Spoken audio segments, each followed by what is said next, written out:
Assalamualaikum warahmatullahi wabarakatuh. Alhamdulillah alladzi khalaqal insana fi ahsani taqwim wa khalaqal mauta wal hayata liyabluwakum ayyukum ahsanu amala wa huwal azizul ghafur. Asyhadu an la ilaha illallah wa asyhadu anna Muhammadan abduhu wa rasuluhu shadiqul wa'dil amin. Amma ba'd. Ayyuhal hadirun rahimakumullah. Jamaah salat zuhur yang dirahmati Allah Subhanahu wa taala. Alhamdulillah kita masih dalam keadaan sehat walafiat. Setelah kita kemarin melaksanakan ibadah bulan suci Ramadan, mudah-mudahan kita termasuk pemenang-pemenangnya ya. Karena tujuan Ramadan sudah ditetapkan oleh Allah Subhanahu wa taala. Dan ibaratnya sebuah perlombaan. Memang tidak semua orang bisa mencapai garis finish dalam perlombaan itu. Artinya tidak semua orang yang berpuasa itu bisa mencapai takwa. Meskipun diperintahkan oleh Allah Subhanahu wa taala, ya ayyuhalladzina amanu, orang beriman, kutiba alaikumusiyam kama kutiba alal ladzina min qablikum la'allakum tattaqun. Jadi orang beriman disuruh berpuasa supaya menjadi takwa. Nah, apa itu puasa? Itu menjadi penting. Bagaimana cara kita melaksanakan puasa sehingga kemudian orang beriman itu meningkat derajatnya jadi orang yang bertakwa. Jadi ibaratnya training itu di bulan Ramadan itu orang beriman di training selama 1 bulan. Hasilnya adalah dia akan meningkat derajatnya. Tetapi Rasulullah SAW memberikan satu peringatan, ya bukan peringatan, sebenarnya kabar yang mungkin jadi perhatian bagi kita. Kamin sholimin laisa lahu min siyamihi ilal ju'i wal 'athas. Betapa banyak orang yang berpuasa tapi dia tidak mendapatkan apa-apa dari puasanya itu. Artinya dia tidak bisa meraih kebaikan-kebaikan puasa itu, termasuk tujuan dari puasa agar menjadi takwa itu tidak bisa dia dapatkan. Dan itu jumlahnya banyak. Jadi kalau Rasul mengatakan kamin sholimin itu menunjukkan jumlah yang jauh lebih banyak yang tidak berhasilnya daripada yang berhasil. Mereka hanya mendapatkan lapar dan dahaga saja. Nah, oleh karena itu, masyaallah muslimin rahimakumullah, kita perlu melihat hadis yang lain. Ketika Rasulullah SAW menyampaikan man shoma ramadhana imanan wa ihtisaban ghufira lahu ma taqaddama min dhanbi. Salah satu yang kita harapkan kita dapatkan di bulan Ramadan itu adalah pengampunan Allah. Tapi hadis yang disampaikan Rasul itu tidak mengatakan begini, kamin sholimin man shoma ramadhana ghufira lahu ma taqaddama min dhanbi. Rasul redaksinya bukan begitu. Kalau redaksinya begitu berarti semua orang yang berpuasa pasti dia diampuni dosanya. Ternyata tidak. Ada imanan wahtisaban. Nah, keimanan, kualitas iman itulah yang kemudian menentukan apakah orang beriman ini kualitas imannya atau level imannya itu sudah memungkinkan dia untuk sampai ke derajat takwa atau masih belum. Nah, sehingga kalau kita lihat indikasi tadi itu bahwa banyak orang yang berpuasa tapi dia tidak bisa meraih takwa, dia gagal puasanya, ya. Kewajiban terlaksana, tapi kebaikan-kebaikan Ramadan, bahkan tujuan dari Ramadan itu sendiri, la'allakum tattaqun, itu tidak dia dapatkan. Karena memang kualitas keimanan itu belum sampai kepada level keimanan yang layak untuk menjadi takwa. Jadi kalau surat An-Nisa itu ada tingkatan, ya. Jadi menunjukkan level keimanan orang mukmin sama orang takwa itu berbeda. Ada satu tingkatan. Jadi wa may yuti'illah wa rasulah wa yakhshallaha wa yattaqhi fa ulaika humul faizun. Jadi orang-orang yang bisa meraih kemenangan. Anggap aja orang yang berpuasa itu melakukan perlombaan selama 1 bulan, menangnya itu jadi takwa. Nah, Orang-orang yang meraih kemenangan itu disebutkan oleh Allah. Yang pertama adalah barang siapa yang mereka taat kepada Allah dan Rasul. Ini tingkatan pertama, tahapan pertama. Semua orang beriman pasti taat, meski terkadang maksiat gitu ya. Atau orang yang beriman itu taat, tapi terkadang terpaksa, taatnya terpaksa karena kondisi dia harus taat gitu. Harus sholat, harus puasa, harus sedekah, harus membantu orang tua, harus sabar dan lain sebagainya. Terpaksa, ya. Itu level pertama. Tapi dia taat kepada Allah. Maka barang siapa yang taat kepada Allah, maka dia sudah memasuki level yang pertama, tingkatan yang paling dasar. Wa yakhshallaha, yang kedua itulah. Jadi orang yang bertakwa yang imannya sudah naik, itu dia muncul takut kepada Allah. Kalau takwa itu menjalankan yang diperintahkan oleh Allah, tapi terkadang masih melanggar larangan Allah, masih berbohong, masih mengambil yang bukan haknya, ya, kasus-kasus pencurian, penipuan melalui media sosial, dihacker WA-nya, kemudian dia minta bantuan. Kemarin kasus teman saya banyak yang kemarin karena rumah sakit, lagi di rumah sakit membutuhkan dana, ternyata guru hack, nomor WA gurunya di hack, ya, sehingga kemudian di atas nama gurunya itu minta ke murid-muridnya. Tapi di telepon tidak bisa. Ada teman saya yang dia pastikan ini benar nggak ya, itu tidak bisa. Tapi kalau di WA balas. Tapi nggak tahu, mungkin pakai ilmu hipnotis atau apa itu, akhirnya ketipu juga dia transfer sekian dan sebagainya. Ya sabar, ya, diuji juga kalau sabar gitu. Nah, ketika sudah tingkatan dia berhasil dalam menjalani ketaatan yang awalnya terpaksa, kemudian akhirnya dia ridho, yang awalnya dia malas, berat, akhirnya dia merasa ringan, naik imannya, kemudian muncullah rasa takut kepada Allah. Sehingga orang yang sudah muncul rasa takutnya, dia tidak akan berani melanggar larangan Allah. Yang dilarang oleh Allah dia akan tinggalkan. Nah itulah hakikatnya. Sehingga kalau kita lihat definisi orang bertakwa dari kalangan para ulama adalah menjalankan semua yang diperintahkan Allah dan meninggalkan semua yang dilarang oleh Allah. Itu dua proses yang berbeda. Yang pertama, orang itu menjalankan, yang paling ringan adalah menjalankan yang diperintahkan Allah tadi, itu yang paling ringan.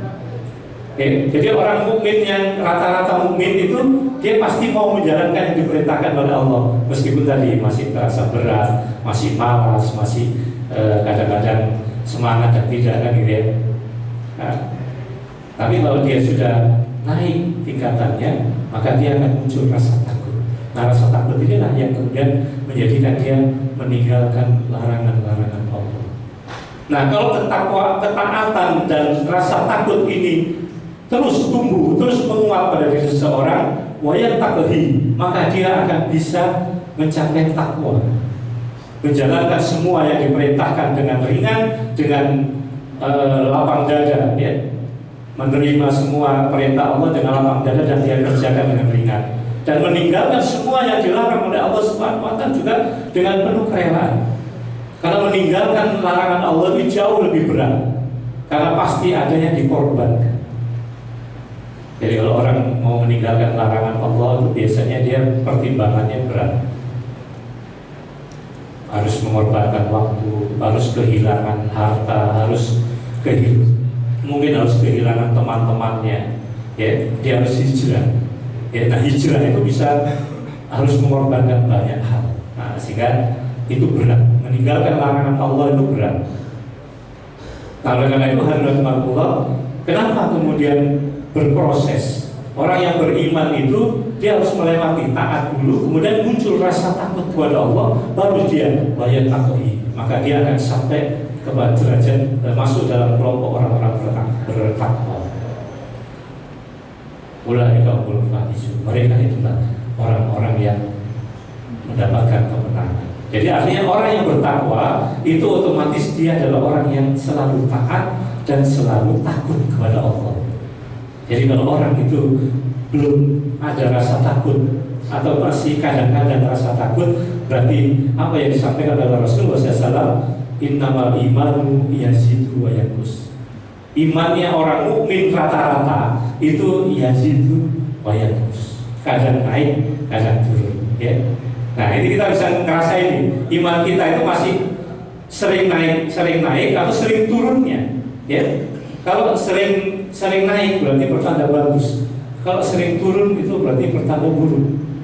Sayyidina Ali memberikan satu keterangan, yazidu bin ta'at. Kalau iman seseorang itu naik, maka dia akan dimudahkan untuk taat. Wa yanqus bi maksiat. Kalau imannya sedang turun, maka dia akan mudah berbuat dosa. Jadi berbuat dosa itu ringan, berarti dia imannya sedang turun. Indikasi itu. Nah, oleh karena itu, ketika kita melihat kondisi keimanan yang berbeda antara orang beriman dengan orang mukmin, ini memang sebuah proses. Jadi seorang yang masuk Islam atau seorang yang beriman itu tidak langsung kemudian imannya otomatis kuat, tapi dia diuji oleh Allah Subhanahu wa Ta'ala. Imannya diuji. Siapa yang berhasil melewati ujian-ujian itu, maka dia akan naik derajat iman. Level imannya semakin kuat, semakin kuat, semakin kuat. Ahasiban nasu ayyutraku, di surat Al-Ankabut Allah menegaskan, ahasiban nasu ayyutraku ayyaqulu amanna wa hum la yuftanun. Apakah kalian mengira kalian dibiarkan begitu saja mengatakan amanna, kami beriman, wa hum la yuftanun, sedangkan kalian tidak diuji? Artinya orang-orang yang beriman itu diuji oleh Allah. Nah, ujian keimanan itu apa? Nah, kita harus tahu. Ketika kita tidak tahu ujian-ujian iman itu, kita tidak bisa menyiapkan persiapan-persiapan untuk menghadapi ujian itu, sehingga kita gagal terus. Kalau gagal terus, iman kita nggak pernah naik, sehingga tadi labil, kadang naik, kadang turun, kadang naik, kadang turun.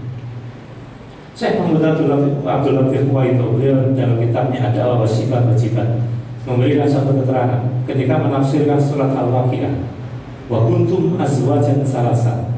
Ini nanti di akhirat kita itu dibagi jadi 3 golongan. Nah, kita akan masuk golongan yang mana itu tergantung usaha kita di dunia ketika kita masih hidup. Itu akan menentukan kita masuk golongan yang kanan. Ashabul maimanah, golongan kanan. Berbahagia golongan kanan itu karena mereka akan masuk surga. Tetapi golongan kanan ini menurut Syekh Mahmud Abdul Latif Waito, mereka masih diuji dulu, dihisab dulu, dihitung dulu.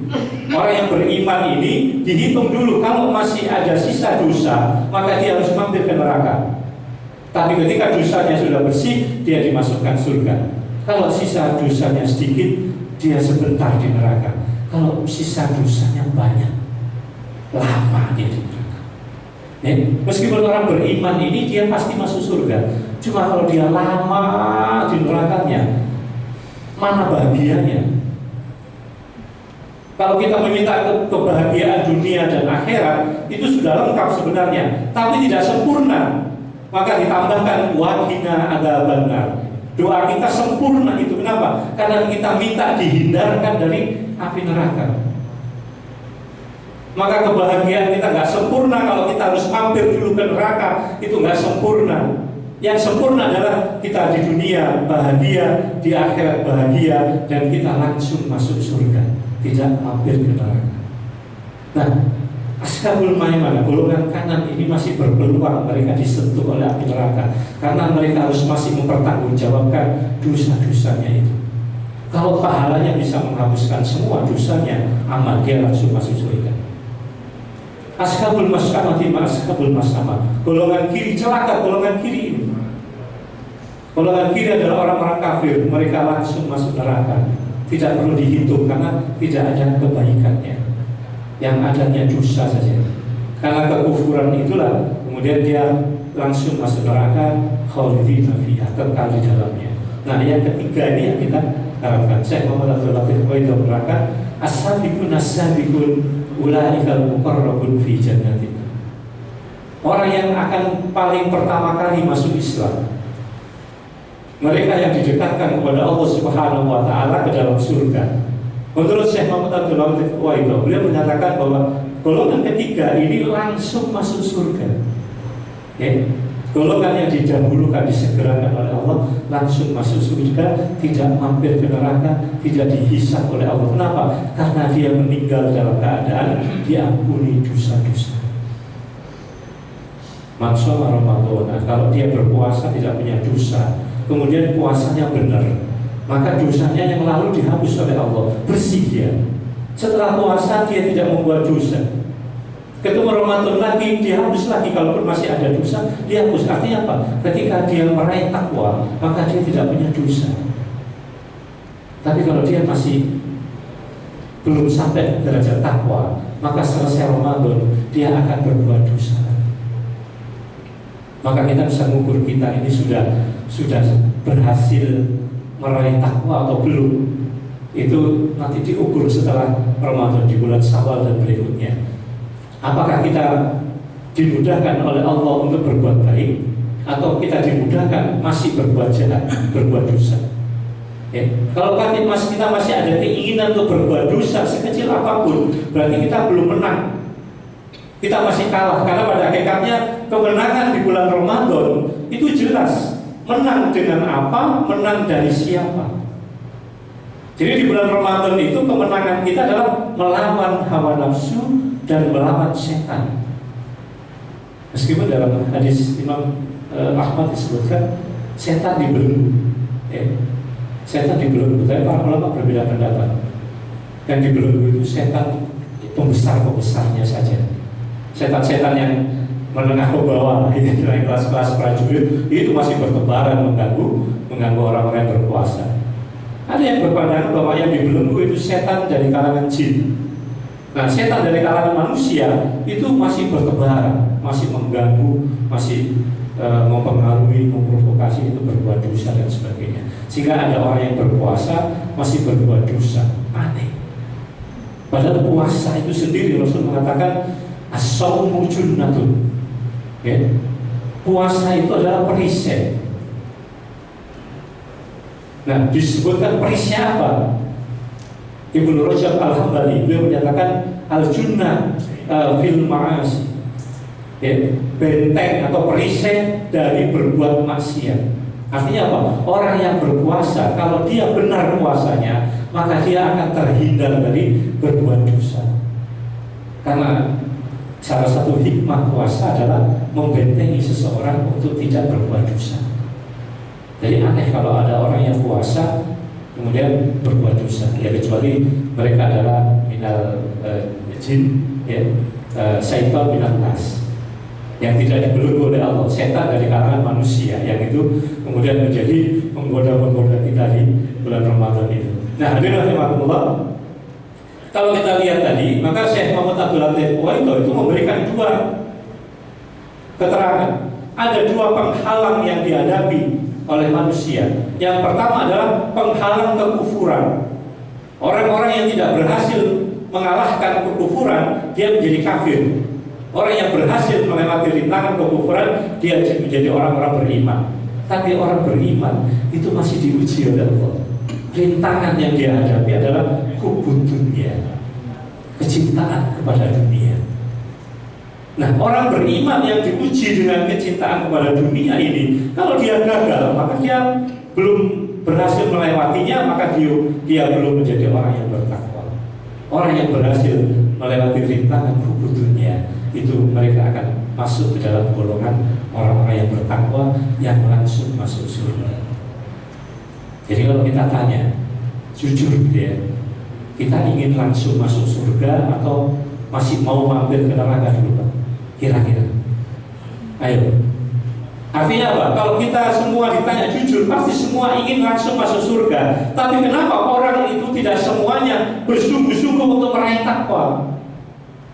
Dia puasa itu sekedarnya saja, sehingga apa yang dia dapatkan dari puasa itu tidak mampu meningkatkan derajat dia menjadi muttaqin. Karena hanya satu golongan saja yang dijamin masuk surga langsung tanpa mampir ke neraka. Tapi kebanyakan orang-orang beriman masih dihitung dulu apa, masih dihisap dulu, dan sebagian besar berpeluang untuk mampir ke neraka dulu, baru kemudian masuk surga.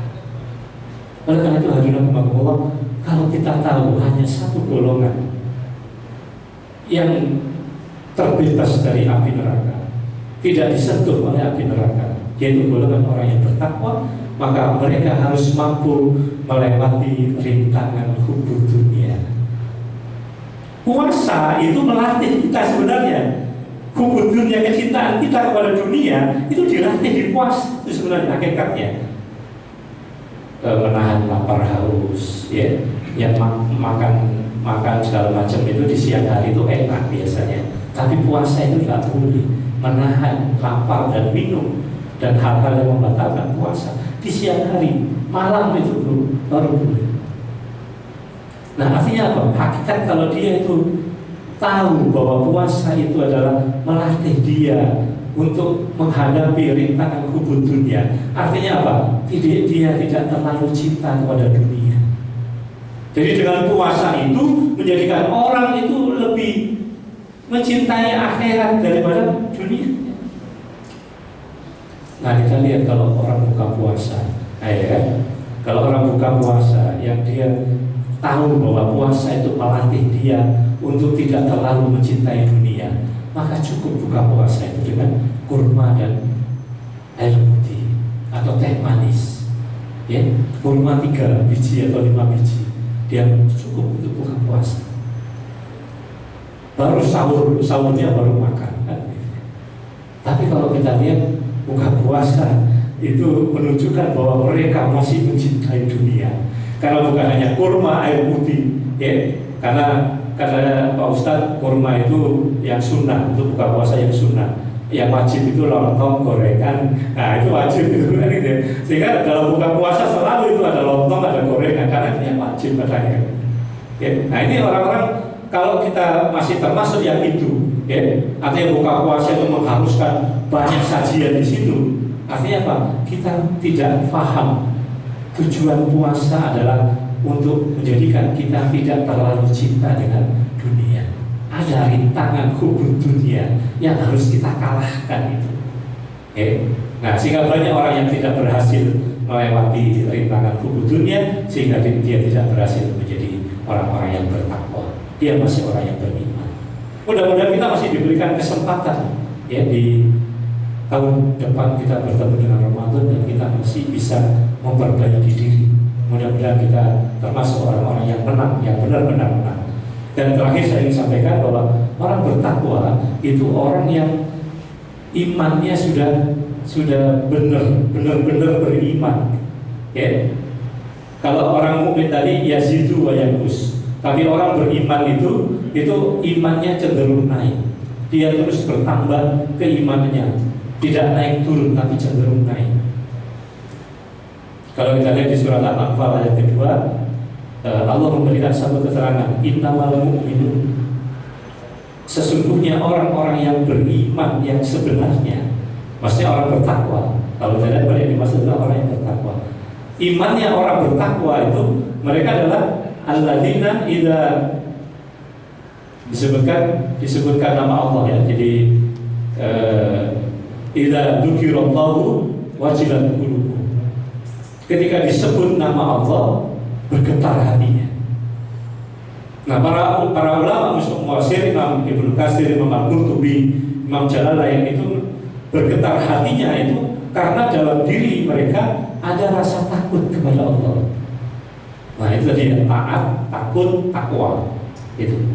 Taat menjalankan puasa, takut melanggar larangan, maka dia akan menjadi takwa. Nah, orang yang bergetar hatinya itu adalah orang yang ada rasa takut kepada Allah. Jadi ketika disebut nama Allah itu bergetar hatinya.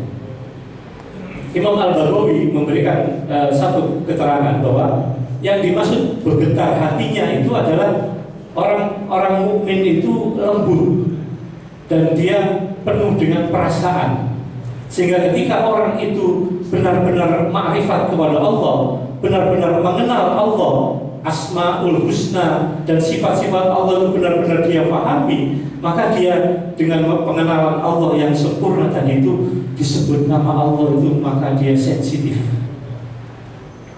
Jadi gemetar itu kenapa? Karena dia hatinya lembut dan dia penuh dengan pengharapan, ingin perjumpaan dengan Allah, sehingga ketika disebut nama Allah itu langsung terbayang bahwa dia ingin segera bertemu dengan Allah. Sehingga orang bertakwa itu ada sensitivitas iman. Nah, sensitivitas iman itulah yang menjadikan dia selalu bersegera untuk melaksanakan perintah-perintah Allah, bersegera untuk melaksanakan syariat, dan bersegera untuk meninggalkan yang dilarang oleh Allah. Dan para sahabat itu adalah contoh orang-orang yang berhasil diproses oleh Allah dan oleh Rasulullah, dididik oleh Rasulullah, dibina oleh Rasul, sehingga mereka menjadi orang-orang yang bertakwa. Kita lihat karakter para sahabat. Ketika mereka diperintahkan, mereka segera melaksanakan perintah Allah. Ketika ada perintah, misalnya perubahan arah kiblat dari Masjidil Aqsa ke Masjidil Haram dipindahkan, maka mereka tidak nunggu selesai sholat. Pada saat itu mereka, ketika Rasulullah selesai sholat asar, Rasul sebelum sholat asar berpindah, turun ayat, kemudian Rasulullah sholat asar dengan merubah arah kiblat. Maka kemudian ada orang yang selesai sholat, dia segera meninggalkan Masjid Nabawi, dan dia ditugaskan untuk memberitahukan kepada semua kaum muslimin yang di Madinah bahwa arah kiblat berubah ke Masjidil Haram. Baru saja ayat turun dan saya baru sholat bersama Rasul bahwa kiblat sudah ke Masjidil Haram. Maka semua orang-orang itu yang mendengar suara si fulan ini adalah petugas yang memang sering disuruh oleh Rasul untuk menyampaikan berita itu. Maka ada beberapa orang yang sedang sholat di surau-surau kecil di depan rumah dan lain sebagainya, mendengarkan teriakan tadi itu. Maka mereka sedang dalam rakaat kedua, langsung mereka berubah arah kiblatnya ke Masjidil Haram. Mereka tahu bahwa perintah Allah harus segera dilaksanakan. Dan kita juga tahu ketika kisah larangan khamr, ya, larangan khamr itu turun, innamal khamru wal maisiru wal ansabu rijsun min amali syaitan fastanibu, tinggalkan semua. Hurrimat alaikumul khamr, ditegaskan lagi dengan perintah larangan, pengharaman khamr. Maka ketika berita itu sampai kepada orang-orang di sore hari, mereka sedang bersantai di depan rumahnya sambil menikmati khamr. Ada sebagian yang sudah menuangkan di gelasnya, ada sebagian yang khamr itu sudah di mulutnya dan sudah diminumnya sedikit. Ketika dia mendengar itu, maka dia akan menghentikan semua itu. Dia pastikan bahwa itu memang benar-benar orang yang diperintahkan Rasul untuk menyampaikan berita. Maka setelah tahu bahwa khamr diharamkan, maka dia pun muntahkan khamr yang sudah di mulutnya, dia buang khamr yang ada di gelas, dan sekendi-kendi khamr itu dituangkan ke dalam pasir. Dan semua orang yang punya persediaan khamr itu dikeluarkan semuanya dan dibuang semuanya. Nggak menunggu nanti atau besok, tapi pada saat dia mendengar larangan itu, maka dia langsung tinggalkan. Ketika perintah kul li azwajika, ya ayyuhan nabi kul li azwajika wa banatika wa nisa'il mu'minin yudnina 'alaihinna min jalabibihinna. Perintah untuk mengulurkan jilbab-jilbab mereka. Perintah kepada Rasul untuk menyampaikan kepada istrinya, kepada anak-anak perempuan dan seluruh wanita kaum muslimin agar mereka menggunakan jilbab. Dan itu kemudian disebarkan kepada semua penduduk Madinah. Dan ada wanita yang ketika dia keluar rumah, dia tidak menggunakan kerudung, maka dia segera tinggalkan aktivitasnya, dia kembali ke rumah dan dia mengambil taplak meja, ya, atau korden yang dia sobek, kemudian dia gunakan untuk menutup kepalanya, ya, hanya terlihat wajah saja. Maka kemudian dia kembali ke luar rumah. Segera, tidak menunggu selesai urusannya baru kemudian dia pulang atau besok, tapi saat itu ketika turun perintah, ya. Nah ini kenapa? Karena dalam iman mereka itu ada rasa takut dan itu sensitif. Yang pertama yang menjadikan iman seseorang itu akan tumbuh sensitivitasnya, itu yang pertama adalah adanya rasa takut kepada Allah. Ya, rasa takut kepada Allah yang menjadikan dia tidak berani melanggar larangan Allah dan dia sangat ingin masuk surga, mengharapkan rahmat Allah. Nah yang kedua, iman yang sensitif itu ketika dia sudah berhasil melewati rintangan kubu dunia. Artinya apa? Orientasi hidup mereka sudah bergeser, lebih banyak memikirkan akhirat. Bahkan kalau kita lihat para sahabat itu, ketika Rasulullah SAW memerintahkan untuk berinfak, ada satu hajat yang kemudian membutuhkan infak dalam peperangan atau ada yang memang membutuhkan, maka Rasulullah gathering kepada para sahabat. Dan kita bisa lihat para sahabat langsung dengan spontan mereka tanpa memikirkan apa yang menjadi kekayaannya. Ada yang setengah dari kekayaannya. Abu Bakar mengatakan seluruh hartaku, seluruh tabunganku aku infakkan ya Rasul.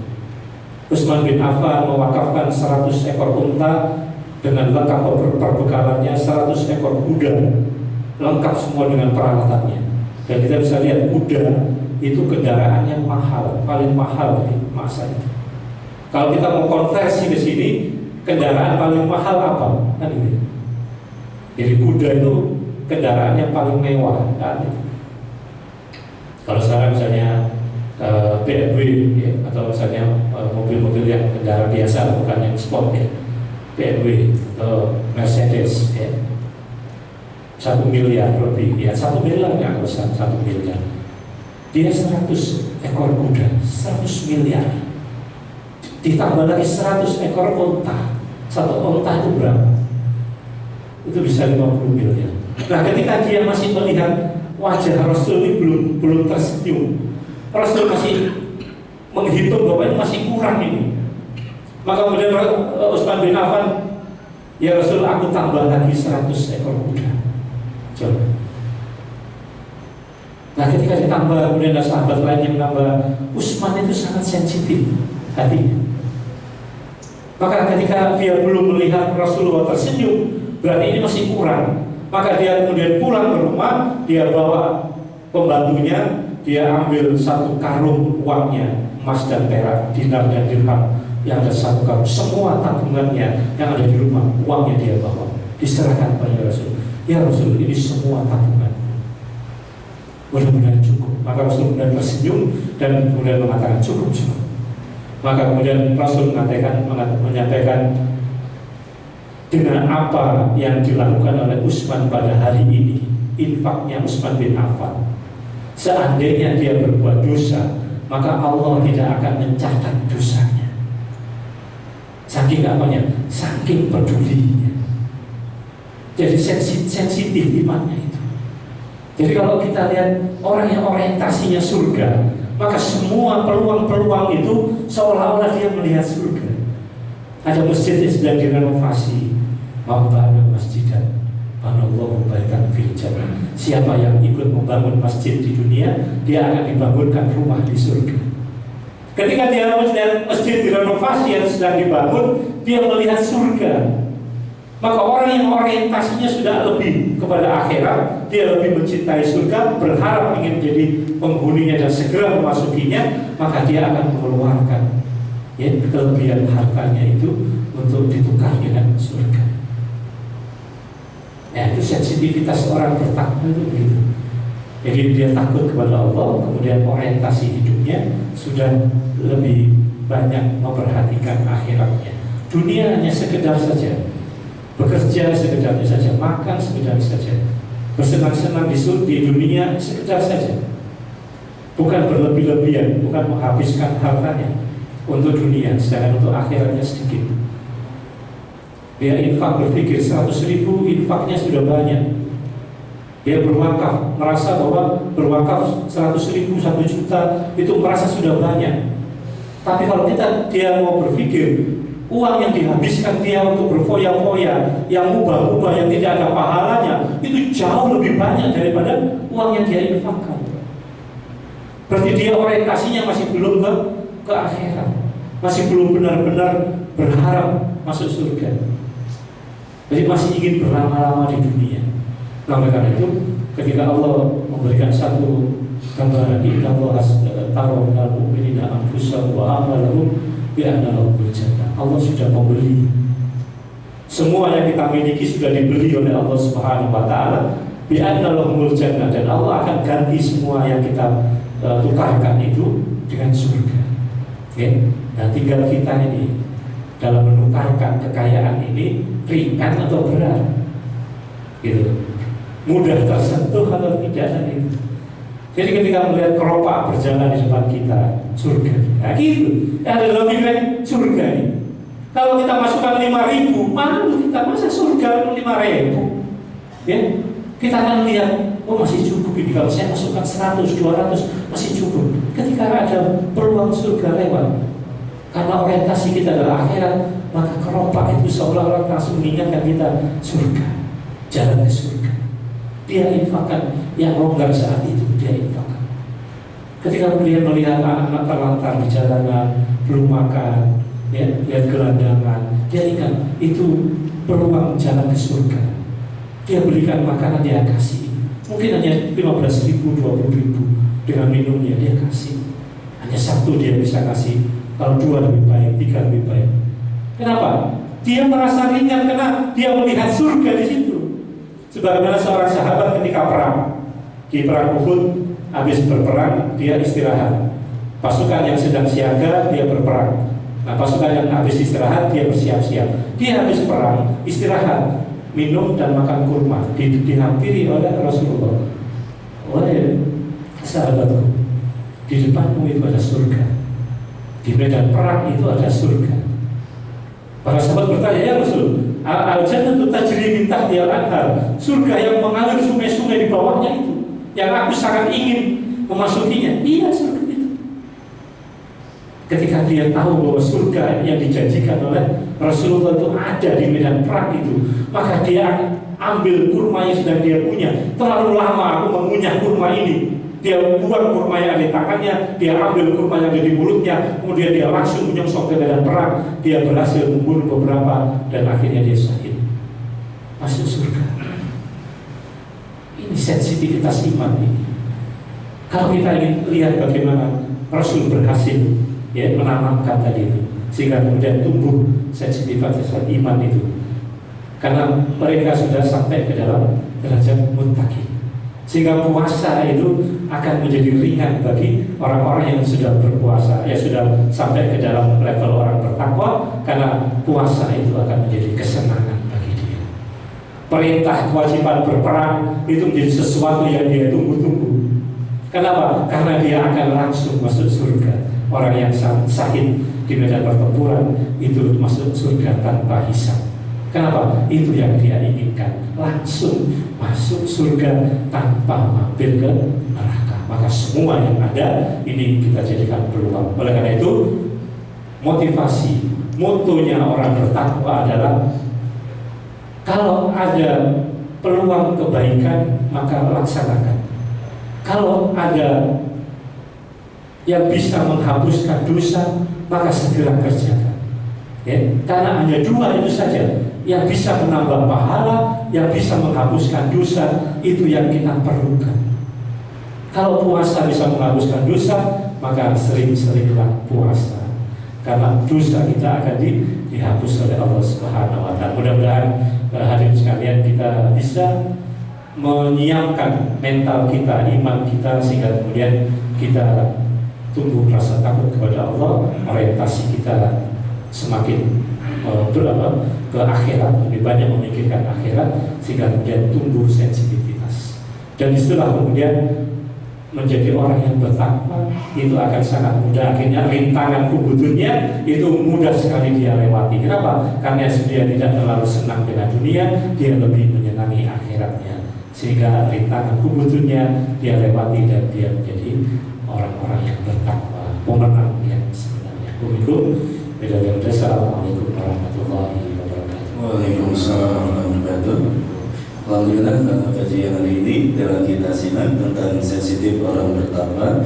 Yaitu diantaranya adalah pertama, adanya rasa takut pada Allah dalam setiap hal, dan kedua, orientasi pada akhirat, menghindari cinta dunia. Untuk itu pada jemaah yang mau bertanya atau menambahkan, kami persilakan.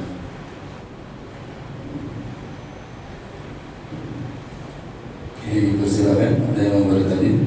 Pengalaman Ramadan kemarin. Baik Ustaz, sambil menunggu, tadi dikatakan bahwa kita nanti akan terbagi pada 3 golongan, Kuntum Asma dan Salasa. Di antaranya adalah Ashabul Maimanah, Ashabul Mas'amah, dan As-Sabiqun Al-Awwalun. Yang jadi pertanyaan adalah ketika kita memahami tentang Ashabul Mas'amah, itu kan isinya adalah orang yang non-muslim, orang kafir. Orang kafir juga kan, non-muslim juga kan, ada juga di dunia dia berderma, membantu orang lain atau bersedekah. Itu kebaikannya kemana saja? Kalau emang ternyata tidak diterima dan mereka masuk pada Ashabul Mas'amah. Yang kedua, iman kita itu kan kita menyadari fluktuatif, terkadang nambah dan turun. Apalagi ini Syawal harusnya kan sesuai dengan katanya peningkatan, sehingga meningkatnya amal. Tapi di sisi lain, karena mungkin ada godaan duniawi, buku dunia atau yang lainnya, atau lingkungan sendiri, termasuk lingkungan keluarga, lingkungan kerja, atau lingkungan di masyarakat, yang tidak mensensitifkan kita itu terus bertakwa, sehingga Syawal ini seperti biasa saja, ya seperti di bulan Ramadan. Nah, kira-kira agar kita itu selalu sensitif, ingat pada Allah, rasa khauf khasyahnya pada Allah terus ada, kira-kira harus seperti apa saja? Karena kan namanya juga manusia, ada nafsu, ada godaan setannya, sehingga kadang-kadang pengennya takwa, tapi di lingkungan keluarga atau kerja atau masyarakat ternyata ada juga yang mendorong untuk tidak bertakwa. Takwa saja. Ya, beberapa kali. Jadi Ashabul Mas'amah, golongan kiri, ya. Golongan kiri itu langsung disebutkan innal ladzina kafaru min ahlil kitab wal musyrikina fi nari jahannam khalidina fiha.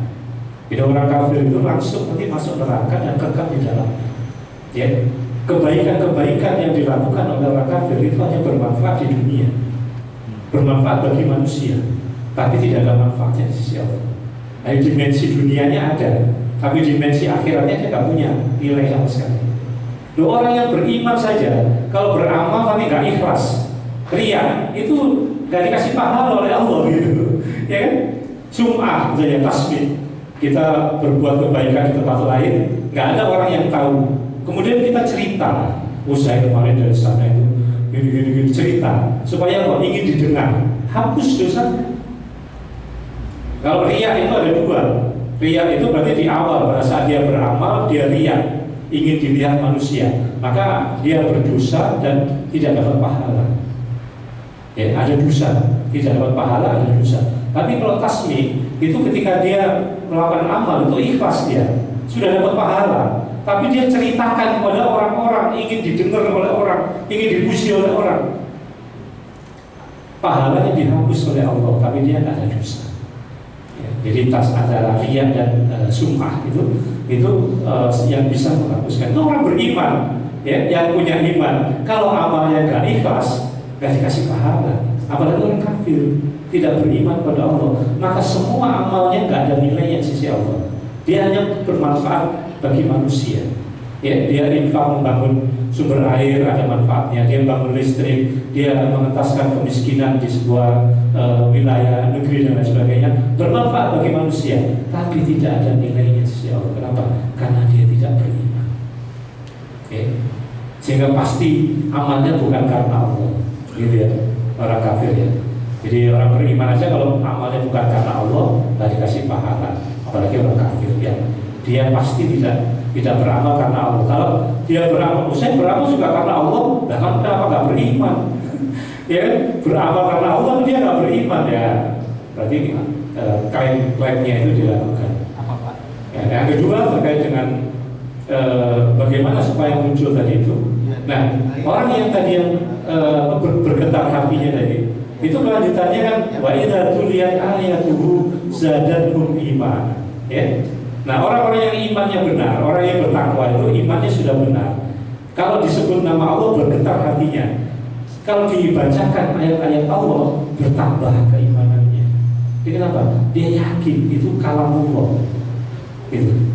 Allah seolah-olah Allah yang langsung berbicara dengan dia. Nah, makanya orang yang sudah gemetar hatinya dengan disebut nama Allah, maka ketika dibacakan ayat-ayat Allah bertambah keimanannya. Nah, makanya bagaimana cara menumbuhkan? Sering-seringlah kita mendengar ayat-ayat Al-Quran dibacakan. Kalau membaca itu aktivitas pribadi, mendengarkan. Rasulullah SAW itu beberapa kali meminta Ibnu Mas'ud. Ibnu Mas'ud itu baca Al-Qurannya yang paling bagus. Dia panggil, wahai Ibnu Mas'ud, tolong bacakan Al-Quran untukku. Coba. Rasulullah sampai Ibnu Mas'ud mengatakan, ya Rasul, Al-Quran itu turun kepada engkau ya Rasul. Masa aku harus bacakan Quran kepadamu? Karena sesungguhnya dalam bacaan Quran yang aku dengar itu akan ada rahmat. Gitu. Ya. Jadi ketika dibacakan oleh Ibnu Mas'ud sampai pada ayat yang terkait dengan bahwa Rasulullah SAW adalah saksi bagi seluruh manusia nanti di hadapan Allah, maka Rasul kemudian berhenti, cukup. Rasul kemudian menangis karena beratnya nanti akan menjadi saksi bagi semua manusia, menyaksikan orang yang maksiat, menyaksikan orang kafir, menyaksikan orang beriman, orang bertauhid dan sebagainya. Banyak orang-orang yang bermaksiat, banyak orang yang akan masuk neraka. Rasul nggak bisa menyaksikan umatnya nanti akan masuk neraka. Maka Rasul menangis, sudah cukup. Nah, kemudian Rasulullah memberikan kurma, memberikan ini hadiah, dikasih imbalan gitu ya. Nah, artinya ini karena pengamalan ayat itu, jadi bukan sekedar kita sudah membaca Al-Quran, tapi mendengarkan Al-Quran itu berbeda. Makanya kalau misalnya ada kajian Al-Quran, ya, ketika dibacakan ayatnya, tafsirnya, hadisnya, itu kita dengerin, kita rasakan. Kalau kita tahu maknanya, kita dengerin Al-Qurannya sambil membaca terjemahannya, sehingga kita paham apa yang kita dengarkan. Kalau orang-orang Arab kan otomatis ngerti lah, ya kan, orang bahasa Arab juga ketika dibaca ya dia tahu apa yang maknanya itu. Itu ya, saya kira sering-sering mendengarkan Al-Quran. Kalau ada orang yang baca Al-Quran di sampingnya, gitu, dia saya ingin mendengarkan Al-Quran. Gitu. Duduk kalau saya kira nggak ada kegiatan gitu ya di masjid. Kemudian ada orang baca Al-Quran, duduk aja di sampingnya. Saya ingin mendengarkan Quran. Silakan agak dikencengin. Nah, sehingga dia bisa dengerin, dia resapi, meskipun mungkin tidak tahu artinya dengan benar, minimal bacaan Al-Quran meresapi, semakin yakin, bertambah keyakinannya bahwa kalamullah, Al-Quran itu adalah kalamullah, maka dia semakin cinta kepada Allah Subhanahu Wa Taala. Nah, itu kita salah satunya, gitu ya. Meskipun tadi salah satu contohnya adalah tadi melihat jalan-jalan menuju surga, ya, itu langsung ingat surga. Ya, masjid dibangun, ingat surga. Ada anak fakir miskin yang sedang membutuhkan dibantu, ingat surga. Ada kerobah, ingat surga. Itu sensitivitas, melatih sensitivitas.